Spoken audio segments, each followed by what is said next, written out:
Hello everyone, welcome back to APUSH. So today we're going to have key concept 8.2.3, once again post-World War II liberalism and resurgent conservatism. This video is the second part of this key concept. The first one was really just focusing on that liberalism. The second one is going to focus on that conservatism instead, and sort of the public debates that come out as a result, and changes in government and changes in point of view on government because of political spectrum issues that are going on within this time period. Here we go. Alright, so like I said before, I was saving part C of this key concept until we got through all the stuff on liberalism first. Now, what you realize is, hopefully from that last one, you saw that through presidents and Congress and court decisions, liberalism had really dominated the federal government all the way since the 1930s. Now, into the 1960s, I had to bring back this phrase I keep on saying, that whenever the political pendulum goes too far to one side, it's going to start to swing back the other way. And this is why a conservative movement starts to sort of be reborn out of all the tumultuous events of the 1960s. Okay, so let's talk about where this came from. Much like we talked about a new left coming about through liberalism, so having sort of, remember the new left had a more radical vision than liberalism offered, there's going to be a new right that is going to be less moderate than conservative forces of the past. Okay, so economic opposition to government spending along with social conservatism. So basically, this is the time period where the Republican Party starts to become what it basically is today, having socially and economically conservative views. Okay, we're going to call them the new right, but realize in modern times they're just the right. This was often seen through major politicians who started these conservative trends at the state level. A couple of major figures were Barry Goldwater and Ronald Reagan.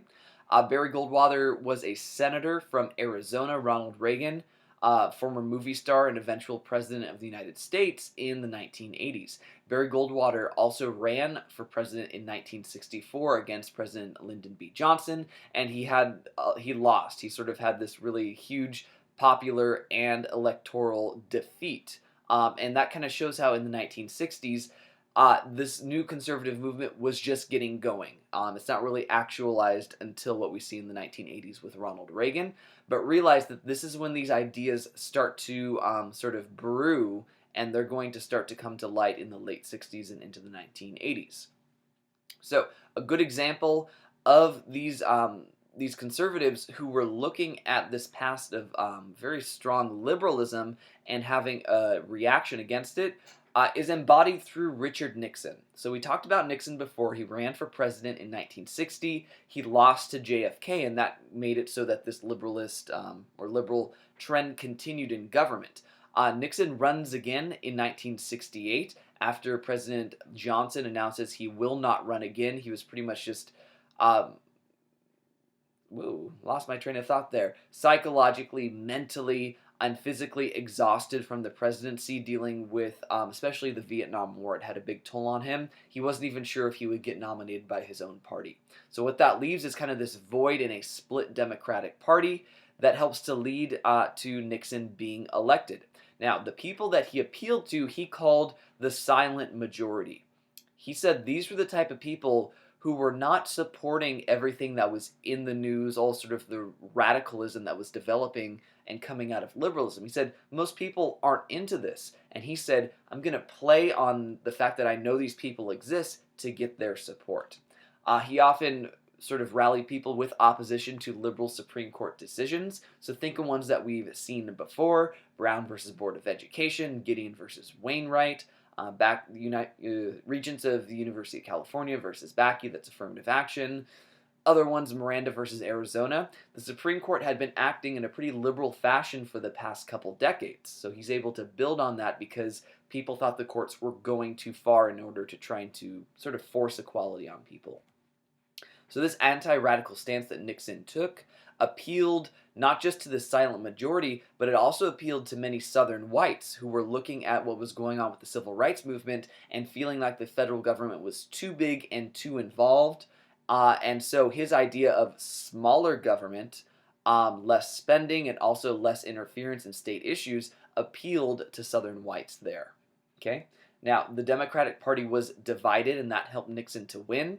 The Democratic Party had kind of solid party people, and that's basically who got nominated. It was Hubert Humphrey, who was vice president under Johnson, and he wasn't really going to change anything regarding the war in Vietnam, regarding civil rights, regarding these issues. There was this new left branch of the Democratic Party that was split there.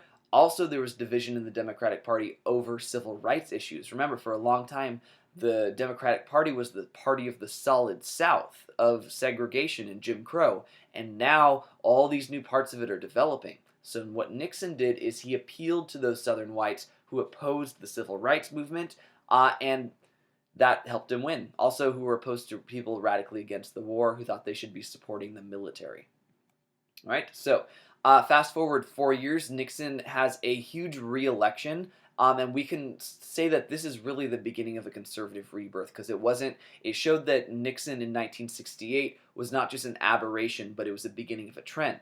In fact, if you look at the electoral map on the bottom right, you can see that Nixon won every single state in terms of getting a majority of the votes in every state, except for Massachusetts and in Washington, D.C. So he saw that as a mandate for continuing his policies. The big thing to take away about this rise of the new right and conservatives in the 1960s has to do with political realignment.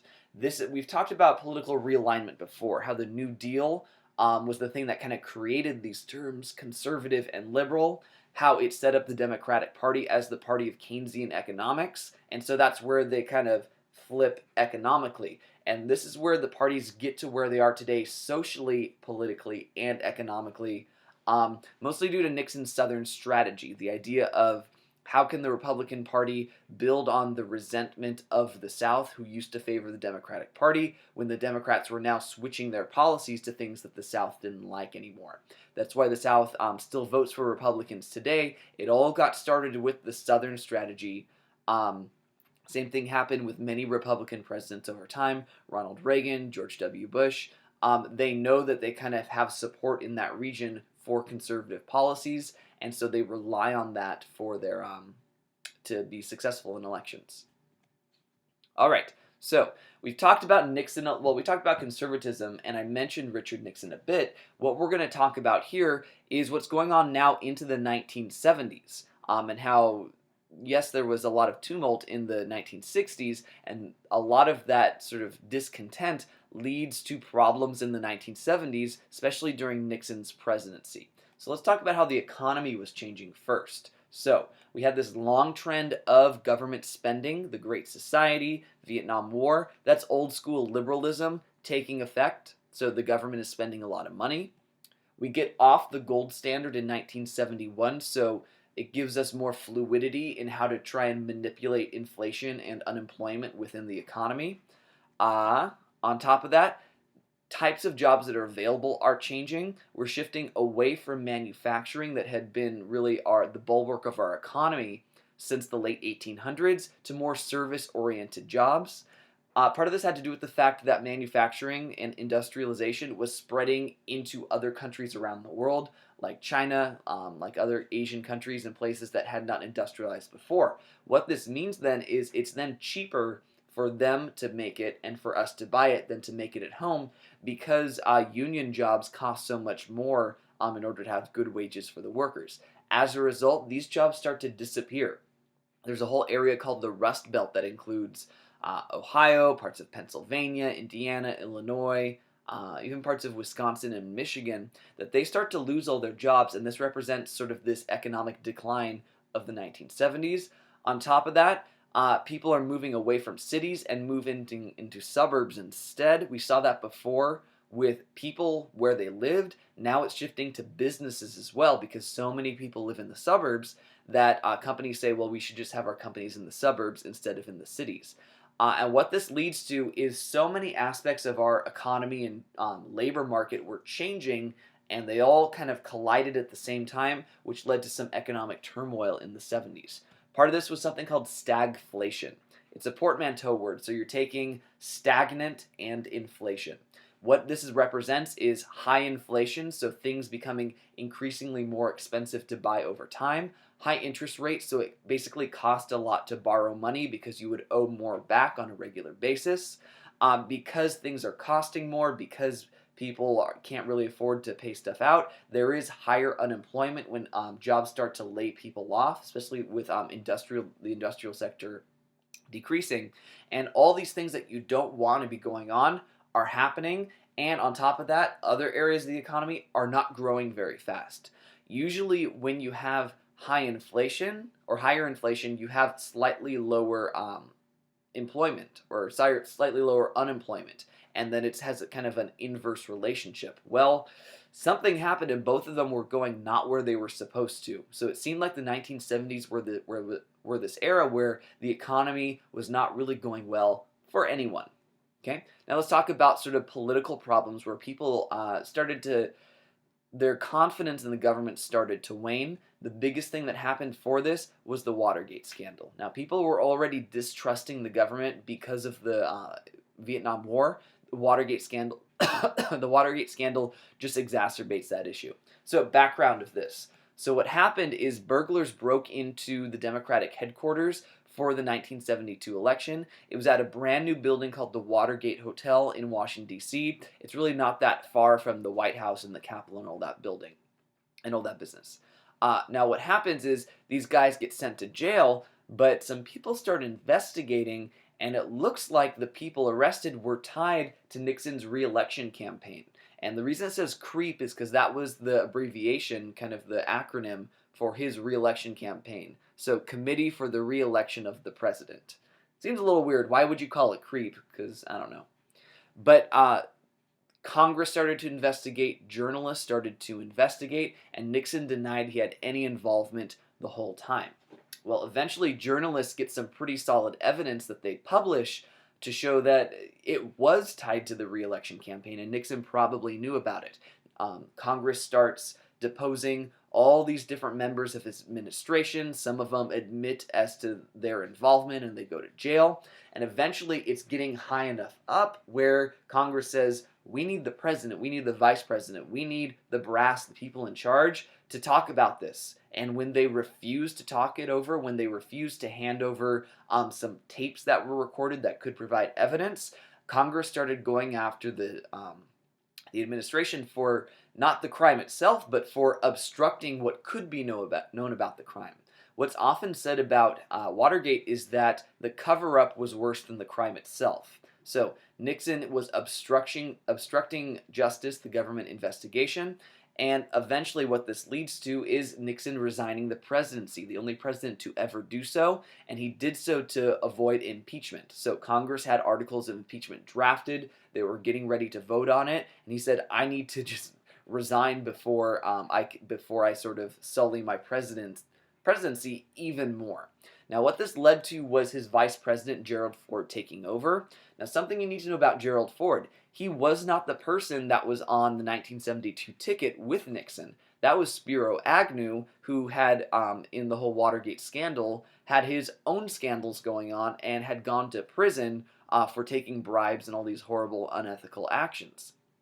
Gerald Ford got the job for how the Constitution says, is that if the vice presidency is vacant, the president nominates someone, the House has a simple vote, and that person becomes or does not become vice president. So what happens is because Nixon resigns, someone became president who was never elected to the presidency, never even elected to the vice presidency. So this really angers Americans even more. Number one, they have a president that they never even had a say in him becoming that. And on top of that, Ford comes in and pardons Nixon. Now, Ford claims he was doing it because he wanted the scandal to be in the past for people to stop fixating on this, but it also made him look bad to say, he pardoned someone who had the power to make him president in the first place. It all looked really bad, but till his dying days, Ford said he was justified and had the power to do it, and he did not regret it.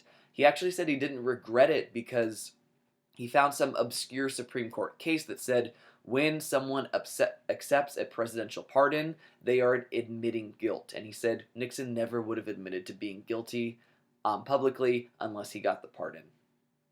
All right, so Watergate, we get through that, But this distrust of the government really just hasn't gotten any better. People respond by electing people to office who opposed Nixon, who often were Democrats, who often were younger and hadn't been in government before. So they go in and try to push more transparency. So trying to pass laws that force the federal government to be more upfront about what they're doing. Okay. They get rid of HUAC, so the House Un-American Activities Committee had still been existing for then. But they continued Nixon investigations. What goes along with this is when Ford runs for the presidency in the next election, 1976, he's running against a complete outsider. And you have to understand why people wanted to do that. They looked at what the U.S. government had to offer and said it doesn't have anything to offer. It's corrupt. It's the swamp, so to speak. People were sick of it. So they elected Jimmy Carter, a Democrat, who was a peanut farmer from Georgia. So he didn't have much government experience. He was a very humble man, a very religious man who had a very high sort of moral upstanding. But Jimmy Carter came in with kind of very lofty goals and didn't really accomplish any of them. He wanted a lot of people to have a say in the government, but he realized that just because people were airing their problems didn't mean it fixed anything. The economy was still bad. Foreign interactions kind of plagued his presidency as well. Little was accomplished. He does not get reelected in 1980. Okay, so the main thing to take away from here, throughout the late 60s and into the 1970s, people were having an increasing distrust of government, and that is influencing this conservative rebirth because conservatives are the one that tend to want to have a smaller government in the first place. All right, guys, our last slide here is really just looking at this clash between conservatives and liberals that had been developing over these 2 decades that we're looking at. And they have different issues on many things all across the board. I just want to set up a couple terms, a few things that fit into these values that different sides of the spectrum had, and then that'll finish us off. So on the left, we have what we call progressive values. So this means that the government and people should be working to increase social freedoms and abilities through government and through individual action. So what this means is, if we're talking about the political compass, is that they favor more libertarian social views than authoritarian social views. Okay, a few examples. During the 1970s, going along with feminism and gay rights and all these things that were changing before, there was what's called the sexual revolution. This means that not only are people saying that sex was a more public thing than a private thing, that they could be more open about their sexuality, this started to seep into popular culture. So there were books and movies and TV shows that were demonstrating a different social view and morality regarding sex than had existed before into the 1950s and before that. Let's see, a movie, there's Midnight Cowboy, TV, All in the Family, books as well, more details about sex than had ever been published before.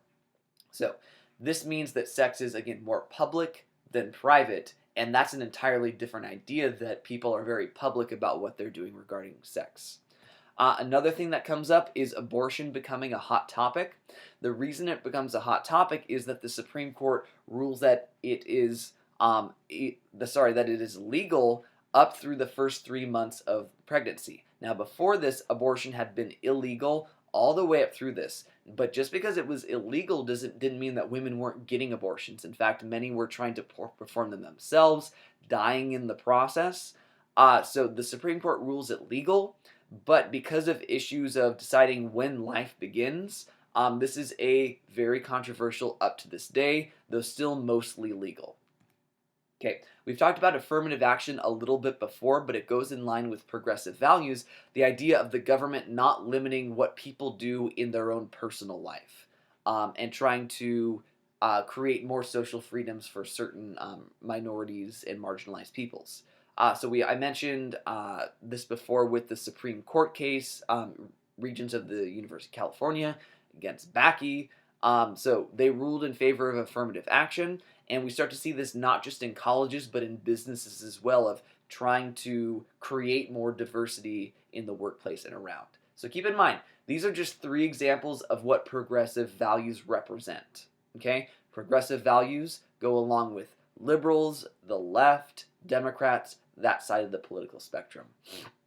Now, the other point of view here has to do with traditional values. So, maintaining what society's current social norms were through individual action and the government. If we're talking about the political compass, we're talking about some more authoritarian views about their approach to what people are and are not allowed to do in their lives. So, a few ways this happened.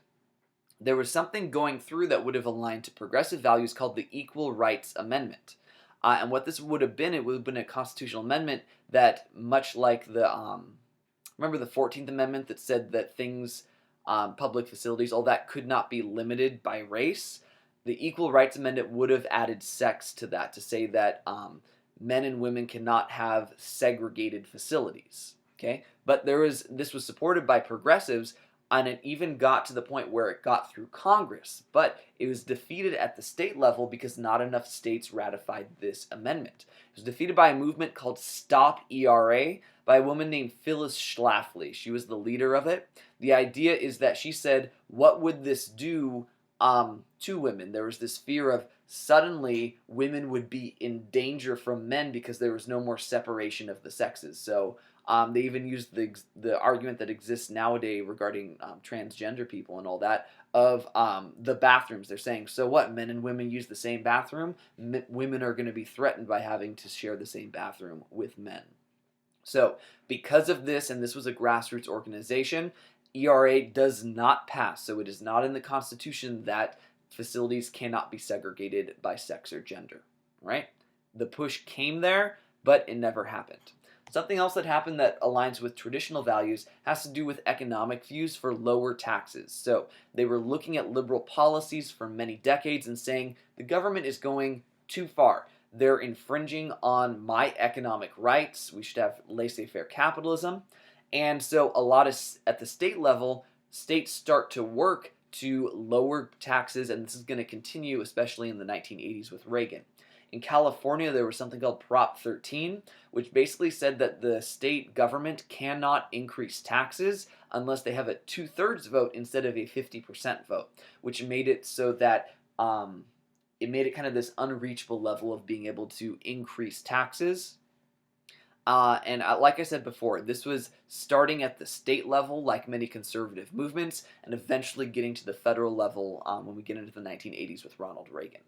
Another thing is oftentimes these traditional values are kind of reactionary because they were looking at what was happening with a lot of progressive values in the liberal governments that existed, and they said, this is too much. The government is overstepping, trying to create equality by force instead of naturally. This was represented in some anti-busing riots. So the government was trying to desegregate schools, and not just in the South, but up in the North as well, in places like Michigan and Boston and all these different places.